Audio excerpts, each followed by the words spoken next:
নমস্কার বন্ধুরা, কেমন আছো? তো আশা করি খুব ভালো আছো। তো আজকে আমি চিংড়ি মাছের বাটি চচ্চড়ি করব।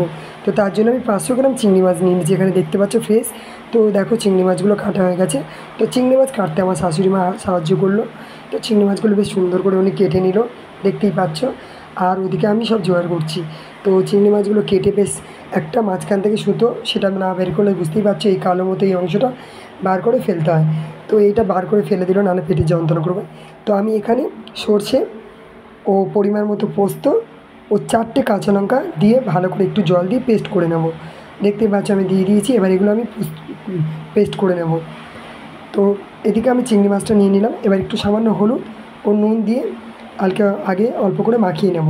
তারপরে আমি একে একে মশলাগুলো দিয়ে দেবো। তো দেখতে পাচ্ছ আমার আগে মাখিয়ে রেখেছি নুন হলুদ দিয়ে অল্প। তারপর আমি এখানে সর্ষে পোস্ত কাঁচা লঙ্কা বাটা দিলাম। এখানে আমি একটা টমেটো ও অল্প একটু পেঁয়াজ বাটা দিলাম। দিয়ে এবারে আমি এর মধ্যে অল্প হলুদ গুঁড়ো ও একটু সামান্য জিরের গুঁড়ো দিলাম, আর একটু নুন দিয়ে দিলাম, কারণ আগে আমি নুন হলুদ দিয়েছিলাম। তো সামান্য লাল মরিচ দিলাম আমি। এবার আমি সরষের তেলটা একটু বেশি করেই দেবো, বাটি চচ্চড়ি একটু একেবারেই তো তেল দেবো। তো আমি সিলভারের বাটির মধ্যেই মেখে নিয়েছি। এবার দিলাম সরু সরু আলু কুটে দিলাম, যাদের ইচ্ছা হবে দেবে, আমার খুব ভালো লাগে। তো আলুটা দিয়ে বেশ ভালো করে সুন্দর করে মাখিয়ে নিচ্ছি, দেখতেই পাচ্ছ। তো সমস্ত জিনিসগুলোকে আমি ভালো করে মাখিয়ে নেব। এবার আমি গ্যাসটাকে জ্বালাবো। তো দেখো আমার মাখানো হয়ে গেছে। সামান্য মশলা দেওয়া জলটা অল্প দেবো, বেশি জল দিতে লাগে না, কারণ চিংড়ি মাছ থেকেই জল উঠবে। তো আমি একটু জল দিয়ে ওটাকে ভালো করে মাখিয়ে এবার আমি গ্যাস জেলে বসিয়ে দেবো। তো দেখতে পাচ্ছ আমার গ্যাসটা জ্বালানো হয়ে গেছে। এইবার আমি বসিয়ে দিয়ে প্রথমে গ্যাসটাকে আমি বাড়িয়েই রাখবো।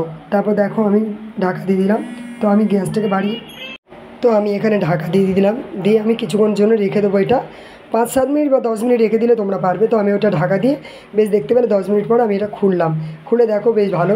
প্রথমে গ্যাসটা বাড়িয়ে দিয়েছিলাম, এবার একটু নেড়ে দিলাম ঢাকাটা খুলে। এইবার আমি আবার ঢাকা দিয়ে দেবো। দিয়ে এবার গ্যাসটা আঁচ কম করে বসিয়ে দেবো। তো দেখতে পাচ্ছ আমি বসিয়ে দিয়েছিলাম। তো আবার কিছুক্ষণ পর আমি ঢাকনাটা খুলে দেখো পুরো শুকনো হয়ে গেছে, তেল বেরিয়ে এসছে। তো আমি মাছটা মোটামুটি আমার হয়েই গেছে। তো এবার আমি নামিয়ে নেব। তো দেখো কীরকম হয়েছে অবশ্যই তোমরা জানিও। আমার তো খেতে বেশ ভালো লেগেছিলো। তোমরা এইভাবে করো, দেখো বেশ ভালো লাগবে। তো আমার রান্নাটা মোটামুটি হয়ে গেল, বাটি চচ্চড়ি চিংড়ি মাছের। এরকম আমার করতে বেশ ভালো লাগে, খেতেও বেশ ভালো লাগে।